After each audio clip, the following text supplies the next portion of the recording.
Introduction. To anyone on the outside looking in, Emily and Daniel Carter were the embodiment of a perfect couple. They lived in a quiet, tree-lined neighborhood just outside the city, in a charming brick house with a white picket fence and a golden retriever named Max. Their marriage, now approaching its 10th year, was filled with laughter, Sunday brunches, and evening walks holding hands. Friends often commented on how lucky they were to have found each other. Emily, a warm-hearted kindergarten teacher, adored the simple joys of life, baking cookies for her students, tending to her garden, and watching old romantic movies on weekends. Daniel, a successful architect, was charismatic and ambitious, known for his dedication to both his clients and his family. He had a disarming smile and a calm demeanor that made everyone feel at ease. Together, they appeared to be a couple who had it all: love, stability, and a life built on trust. Every morning, Daniel would kiss Emily goodbye before heading off to work, briefcase in hand and a travel mug of her freshly brewed coffee. Every evening, he returned at 6:30 sharp, slipping off his shoes at the door and wrapping his arms around her in a familiar embrace. They would cook dinner together, talk about their day, and cuddle on the couch until they fell asleep. It was a routine so seamless, so comforting, that Emily never imagined there could be anything lurking beneath the surface. They shared everything, or so she thought. The signs were subtle at first: a missed dinner here, a vague explanation there. Emily chalked it up to stress at work, late meetings, demanding clients. Daniel was always so attentive, so loving. How could she question him? When he started taking more business trips, she was proud of his career success. When he seemed tired or distracted, she made his favorite meals to lift his spirits. Their social life remained vibrant. They hosted dinner parties, went on weekend getaways, and celebrated anniversaries with heartfelt gifts and handwritten letters. Daniel knew all the right things to say, the kind of words that made her feel chosen, treasured, safe. But beneath the surface, something was beginning to shift. There were nights when Daniel stared at his phone a little too long, or turned it face down when Emily entered the room. There were moments when his smile didn't quite reach his eyes. Emily noticed. Of course she did. But she pushed the thoughts away, convincing herself that all couples go through phases. That love, real love, meant trusting even when it's hard. She had no idea her world was about to unravel, that the man she trusted with her heart was living a lie so deep, so well hidden, it would shake everything she believed to be true. Because sometimes, the people we know best are the ones we truly don't know at all. Subtle clues. At first, it was just small things, barely noticeable and easy to dismiss. But over time, they began to stack up, whispering to Emily that something wasn't right. Daniel had always been punctual. His routine was his signature: dependable, grounded. But lately, he'd been coming home later than usual. Client meetings ran long, he would say, loosening his tie as he placed a quick kiss on her cheek. Emily believed him. Why wouldn't she? After all, work in architecture often involved evening presentations and last-minute consultations. Still, a strange knot began to form in her stomach each time she glanced at the clock and saw it ticking past dinner time. Then came the phone calls, quiet, hurried conversations that ended the moment she walked into the room. Once, she caught him whispering in the hallway, his voice low and tense. When she asked who it was, he gave a half smile. "Just a work thing," he said, slipping his phone into his pocket and changing the subject.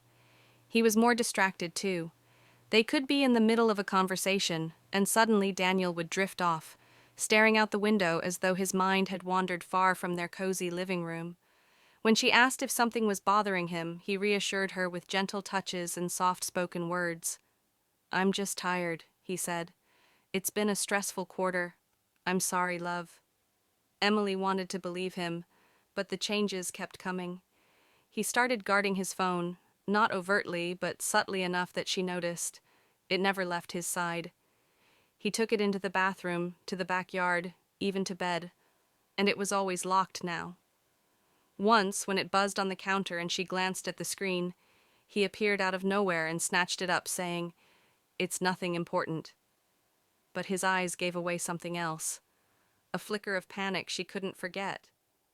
Then there were the absences, random errands that took too long, sudden work trips he'd never mentioned before. One Saturday afternoon, he told her he was meeting a colleague for a quick lunch. Hours later, he came home smelling like unfamiliar cologne, not his own. "The waiter spilled a drink on me," he said with a laugh, brushing off her raised eyebrows. Emily didn't confront him, not yet. She told herself she was overthinking. That love required trust, and trust meant not jumping to conclusions. But her instincts, the ones she had always trusted, were sounding alarms louder with each passing day. And then there was the dream. One night, she woke up alone in bed. Daniel wasn't beside her. She tiptoed downstairs to find the glow of his laptop in the study. The screen snapped shut the moment she opened the door. He smiled nervously. "Couldn't sleep, just catching up on some work." But Emily wasn't sure anymore. Something had changed, and deep down she feared the truth was far worse than she could imagine. Mounting suspicion. Emily tried to ignore the gnawing unease that had taken root in her chest, but it grew with each passing day. What began as doubt had now become a quiet obsession, a constant hum at the back of her mind that wouldn't let her rest. One Sunday afternoon, while tidying up the study, she stumbled upon something odd. A folded receipt tucked beneath a stack of architectural magazines on Daniel's desk. It was from a high-end boutique downtown, the kind of place known for expensive jewelry and designer accessories. Her heart skipped a beat as she scanned the total, $2,300. The date was last Thursday, the same night he said he'd worked late. There was no gift, no mention of any special purchase, not for her, not for anyone she knew. Emily told herself there must be a reasonable explanation. An anniversary gift for a client? A surprise for her he hadn't given yet? But a strange tightness curled around her ribs. Over the next few days, she began noticing other inconsistencies. A second receipt, this time from a luxury hotel, fell out of the pocket of his coat while she was hanging it. It was for a one-night stay in the same city they lived in. Room 406. Check-in at 7:42 p.m. 2 weeks ago. Daniel had told her he was working late at the office. Her hands shook as she put the slip of paper back where she found it, unsure of what to do. Something was unraveling, slowly and silently. And it wasn't just their marriage. It was her trust, her sense of reality. Driven by a need for answers, she began to watch more closely. One evening, as Daniel showered, she hesitated, then unlocked his desk drawer with the spare key she knew he rarely used. Inside, she found a bank statement that didn't match their joint account, a private one, opened in his name. It showed several large cash withdrawals, spaced weeks apart, thousands of dollars gone. Where was it going? There were also printed emails, quickly skimmed and then shoved deep beneath folders, vague references to our arrangement, travel plans, and one with a name she didn't recognize. Leah. Emily's breath caught, her head buzzed. This wasn't just stress or paranoia. There was something real beneath it all, something deliberate and secret, and perhaps most chilling of all, she found a note scribbled hastily on the back of a business card. "Meet at the lake house. No calls." She stared at it, the handwriting unmistakably his. They didn't own a lake house. At that moment, denial was no longer an option. This wasn't a misunderstanding. This wasn't just work stress or coincidence. It was something darker, something planned. And Emily knew, whatever Daniel was hiding, it was bigger than she had ever imagined. The confrontation. Emily sat at the kitchen table, her hands wrapped tightly around a mug of untouched tea, the warmth long gone. Her heart thudded in her chest as she rehearsed the words in her mind, trying to find the balance between curiosity and concern. Not accusation. She didn't want a fight. She wanted the truth. When Daniel walked through the door that evening, she greeted him with a soft smile. "Hey, how was work?" she asked, her voice calm, even. He smiled, loosening his tie. "Long day. Same old meetings, same old headaches. What about you?" She nodded. "Quiet. I was home most of the day. Went through some of the bills, cleaned the study. He paused, just for a second, too brief for most to notice, but she did. His smile flickered. "You've been busy." "I found a receipt," she said gently, trying to keep her tone neutral. "From that boutique downtown. Looked like a pretty expensive purchase." Daniel's expression didn't change. He walked over, kissed the top of her head, and chuckled lightly. "Ah, you caught me. It's supposed to be a surprise. I've been meaning to get you something nice. Just didn't have the right moment yet." Emily forced a smile, though her stomach churned. "That's sweet," she said. "What about the hotel receipt? The one from 2 Thursdays ago?" This time his reaction was more measured. He leaned against the counter, crossing his arms. "That? Oh, yeah. The firm booked me a room after a late meeting. I didn't want to wake you coming home at 2 in the morning. It was a last-minute thing." She nodded slowly. "That's considerate." But her eyes didn't leave his. Daniel moved closer, crouching beside her chair, his voice dropping to a soothing tone. I know I've been off lately. Things at work have been insane. I should have told you about the hotel. I just didn't think it was important." "And the extra bank account?" A beat of silence. "That's for business," he said smoothly. "A side project I've been working on. Nothing shady, I promise. I was going to tell you once it was finalized." Emily stared at him, watching how easily the answers came, how composed he remained under pressure. He was either telling the truth, or he had become very good at lying. "You know you can talk to me about anything, right?" she whispered. Daniel placed his hand on hers. "Of course I do. There's nothing going on, Em. I love you. You're my whole world." His gaze was steady, convincing. But inside, Emily felt a war between reason and instinct. He was saying all the right things. His tone was calm. His story was believable. And yet, something still felt wrong. She wanted to believe him. She just wasn't sure if she could anymore. A shocking discovery. It started with a phone call. Emily was dusting the living room when Daniel's phone, which he'd carelessly left on the coffee table, buzzed and lit up.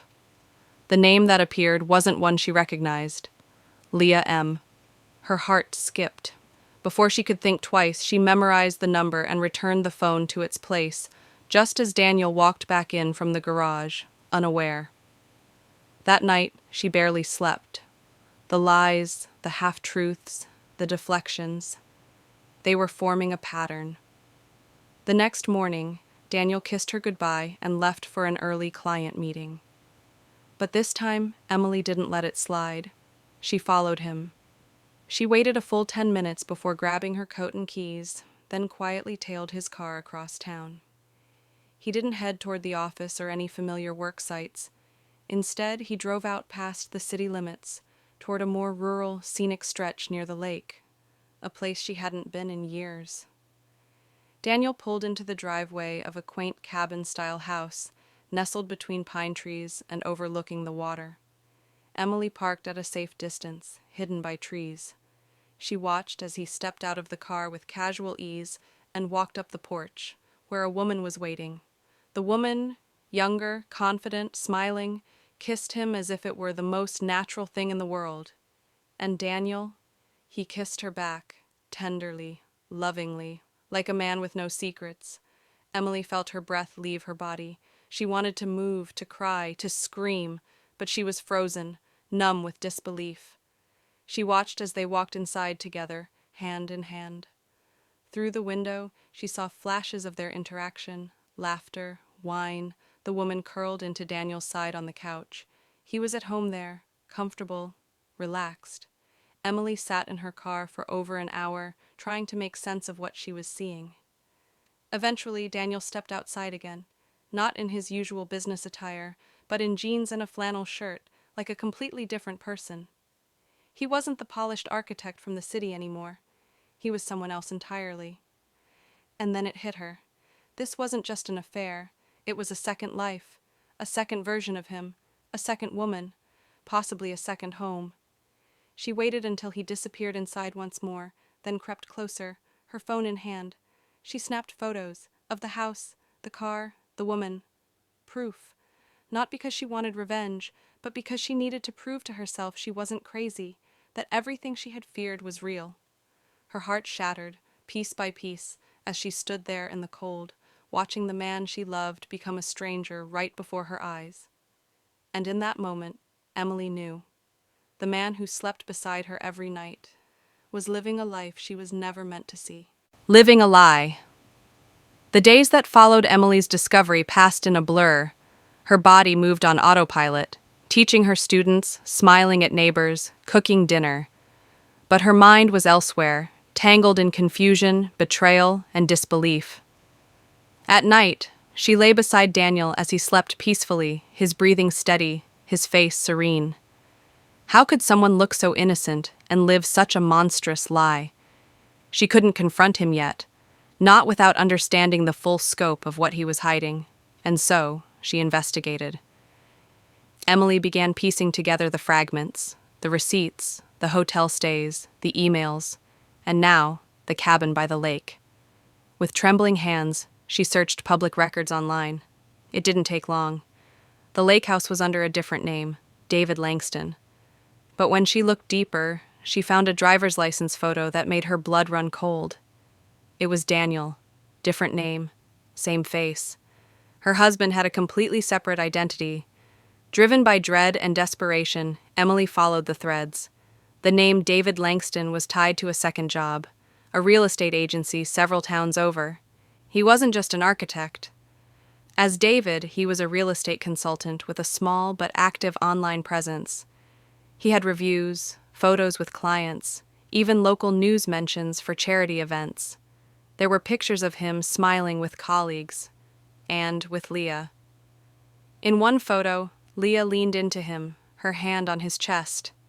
The caption read, "Power Couple of the Year, David and Leah killing it in the lakeside market." Emily felt like she was going to vomit. She dove deeper. Leah wasn't just a fling, she was his partner, professionally and personally. From social media, Emily gathered that they had been together for at least 2 years. They attended weddings together, holidays, birthdays. Leah had even posted a blurry sonogram picture months ago with the caption, "Miracle in the making." Emily dropped her phone. A baby. He had a child on the way, with another woman.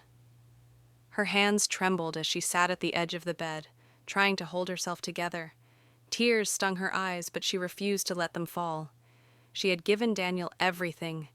10 years of loyalty, of trust, of love, all while he built a second life behind her back, a second identity, a second family. And for what? To feel powerful? To escape responsibility? Or worse, was this who he really was all along? Emily looked at him differently now. She saw the cracks in the mask, the controlled charm, the tidy explanations, the comforting lies. He hadn't just cheated on her, he had erased her from half of his existence. He didn't just betray their marriage, he betrayed her reality. Emotional turmoil. Emily sat alone in the dim glow of the living room, the silence around her louder than ever before. The weight of what she'd uncovered pressed on her chest like a stone. The man she had loved for a decade, the man she built a life with, was no longer just a liar. He was a stranger wearing her husband's face. She had always believed that trust was the foundation of love, that no matter how difficult things became, honesty would hold them together. But now, that foundation had crumbled. What was once solid was now dust in her hands. Every memory they shared felt tainted, rewritten in the shadow of his deception. One moment, she would ache with grief, sobbing quietly into a pillow so Daniel wouldn't hear. The next, she was furious, fists clenched, teeth grinding, the betrayal burning through her like fire. She felt trapped between two selves, the woman who still loved him, and the one who couldn't even look at him without feeling sick. She had questions, endless questions. Had he ever truly loved her? When did it begin? How many more lies had he told? Was she the affair, the footnote in a life he shared more fully with someone else? Worst of all was the uncertainty. Daniel came home each evening with the same easy smile, asking about her day, bringing home her favorite snacks, complimenting her hair, all while texting Leah under a different name. He kissed her with the same lips he used to kiss another woman. He held her while knowing he'd be leaving for the lake house in a day or two, pretending nothing was wrong. The mind games tore at her sanity. Sometimes, in the middle of the night, she would lie awake and stare at the ceiling, wondering if she should confront him once and for all, tear everything open, and force him to face what he'd done. Other times, she feared doing so would only break her further. What if he lied again? Worse, what if he told her the truth, and it was even more unbearable than she imagined? Emily also began to question herself. How had she missed the signs for so long? How could she have been so blind? Had she loved him so deeply that she ignored the reality right in front of her? The walls of her life were closing in. Her home no longer felt safe. Her marriage no longer felt real. Even her own reflection looked unfamiliar now. A woman exhausted, betrayed, but holding on to a fragile kind of strength. Love had once been her safe place. Now it was a battlefield. She had to choose, confront him and shatter the illusion, or keep pretending, at the cost of her soul. But deep down, she knew, the woman she was becoming wouldn't stay silent for long. Seeking the truth. Once the initial shock gave way to resolve, Emily realized she couldn't live in the shadows of half-truths any longer. She needed answers, real ones. Not guesses, not assumptions. Cold, undeniable truth. The first step was to gather more than receipts and photos. She contacted a private investigator, someone recommended discreetly by a friend of a friend. His name was Mark Dalton, middle-aged, sharp-eyed, no nonsense. At first, he was skeptical. Double lives don't come cheap, he'd warned. If your husband's hiding something that elaborate, chances are he's had help. Emily provided everything she had: the fake identity, the lake house, the hidden bank account, and photos of Daniel with Leah. Mark nodded. I've seen this before, but not often. This guy's careful. We'll dig in. While Mark started his investigation, Emily quietly spoke to someone she never thought she'd turn to. Daniel's younger sister, Claire. They hadn't been close, but Emily remembered her as blunt and fiercely loyal. Over coffee, Emily laid out the truth. Claire paled as she listened. That son of a bitch, she whispered. I knew something was off. He stopped bringing you around family stuff. I figured you were both just busy, but now I wonder if he was keeping you away on purpose. Claire didn't know the full story, but she promised to help. She shared odd moments, unexplained weekend absences, strange deposits made in their parents' names, even a rumor that Daniel had once been investigated in college for using a fake identity during a semester abroad. The more Emily dug, the more disturbing the puzzle became. Mark's findings came in waves. Daniel, under the name David Langston, had acquired not just property and a second job, he had a completely fabricated past, a fake college degree, fake references, even a falsified birth certificate. Leah, it turned out, wasn't entirely in the dark either. Mark suspected she knew about the double life, or at least part of it, and was helping to protect it. But that wasn't the worst part. Buried in one of the accounts tied to Daniel's alias was a series of wire transfers, some international. Untraceable funds moving through shell companies. This isn't just a love affair, Mark warned. He's involved in something bigger. Fraud, maybe. Possibly even smuggling. Emily's world tilted again. This wasn't just a broken heart. It was a dangerous web she'd stepped into. Soon after, she started receiving strange calls, blocked numbers, silent breathing on the other end. One day, she found her car window smashed, though nothing was stolen. Just a warning note on the seat. Stop digging. Now, it wasn't just about betrayal, it was about survival. But Emily had come too far to stop now. She had allies, she had proof, and most of all, she had nothing left to lose. Turning the tables. Emily no longer trembled when she looked at Daniel. The fear had burned away, leaving behind something sharper, clarity. She had the proof. She had the allies. and for the first time in months, she had control. She waited for the perfect moment, a Saturday morning when Daniel was relaxed, sipping coffee and scrolling through his phone, oblivious. Emily sat across from him, watching him with calm detachment. "I know about Leah," she said evenly. Daniel froze. "I know about the lake house, the second job, the name David Langston." He looked up slowly, the mask beginning to slip. "Emily, I can explain." "I don't want your explanation," she interrupted, her voice steady. "I have photos, bank statements, and a PI's full report. You didn't just cheat. You built an entire life without me. And now you're going to answer for it." His eyes narrowed. "You've been spying on me?" "Call it what you want," she said, sliding a folder across the table. "Everything in there is enough to destroy both of your lives, legally and publicly." Daniel flipped through the folder, his composure cracking. This is ridiculous."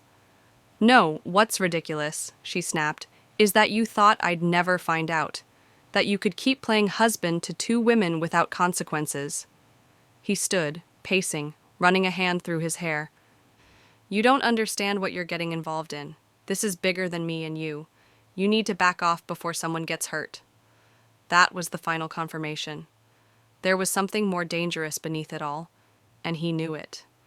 Emily stood as well, her voice ice cold. "Don't threaten me.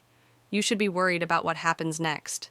I've already spoken to an attorney, and if anything happens to me, anything at all, my lawyer has instructions to go straight to the authorities with everything." Daniel stared at her, speechless. "I'm not just leaving you, Daniel," she continued. "I'm taking half of everything. I'm pressing charges for fraud, and I'm warning Leah, too. She deserves to know what you really are." For once, he had no clever excuse, no quick lie. Emily turned and walked toward the door. Before leaving, she paused. "Oh," she said over her shoulder, "I canceled the credit cards and froze the accounts. You can go play your double life on someone else's dime now." With that, she left. Not just the house, but the cage he had built around her. She stepped into the sunlight with her head high and her heart cracked but healing. She wasn't the victim anymore. She was the storm. Aftermath and empowerment. The months that followed were a blur of paperwork, legal battles, and painful moments of self-discovery. Emily felt the weight of the divorce settlement, not just the financial toll, but the emotional one. For years, she had lived in the shadow of someone else's truth, trapped in a house of mirrors where everything had been distorted. Now she was left to piece together a life from the wreckage. But Emily was stronger than she had realized. She didn't retreat into isolation, even when the loneliness felt like a heavy cloak she couldn't shake. Instead, she threw herself into her work, her passion for teaching, and slowly, cautiously, began to rebuild her friendships. Claire, Daniel's sister, stayed close by her side, offering comfort and practical advice. "You've got this, Em," Claire would say, her voice full of conviction. "He's the one who's lost everything, not you." She started attending therapy, exploring the depths of her own fears and strengths. The sessions were difficult, but they allowed her to confront the parts of herself she had ignored for too long, the parts that had allowed herself to be defined by someone else's lies. Emily learned that the real betrayal had not been Daniel's. It had been her own betrayal of herself, her willingness to silence her own voice in favor of preserving the illusion of a perfect life. The legal battles with Daniel were long and draining, but ultimately Emily came out on top. The house, the assets, and even the shared accounts were hers. She was no longer tied to the man who had created an alternate universe, a world built on secrets. She had reclaimed her independence. One afternoon, as she sat in a new apartment, the sunlight filtering through the windows, Emily felt a sense of peace she hadn't known in years. The weight of Daniel's betrayal was still there, but it no longer had the power to dictate her future. She was free. She joined a women's support group for those rebuilding their lives after betrayal, and there, she found strength in shared experiences. She wasn't alone. Other women had been through the same fire and come out stronger, their scars reminders of their resilience. Through it all, Emily learned the greatest lesson of all. Forgiveness wasn't for Daniel, it was for herself. She didn't have to carry the burden of anger or revenge. The power lay in her decision to move forward, to reclaim her own narrative. She started traveling again, something she had put off for years, a solo trip to Paris, a weekend retreat in the mountains. Slowly, her confidence returned, not in the form of a man's love, but in the quiet assurance of her own worth. She was enough, without anyone else's validation. One evening, she stood in front of the mirror, looking at the woman who had survived the storm and emerged stronger. The reflection was different now, older, wiser, more sure of herself. She smiled, knowing she had stepped into her own power. The past no longer had a hold on her. Emily wasn't just rebuilding her life, she was creating it, from the ground up, and this time on her terms.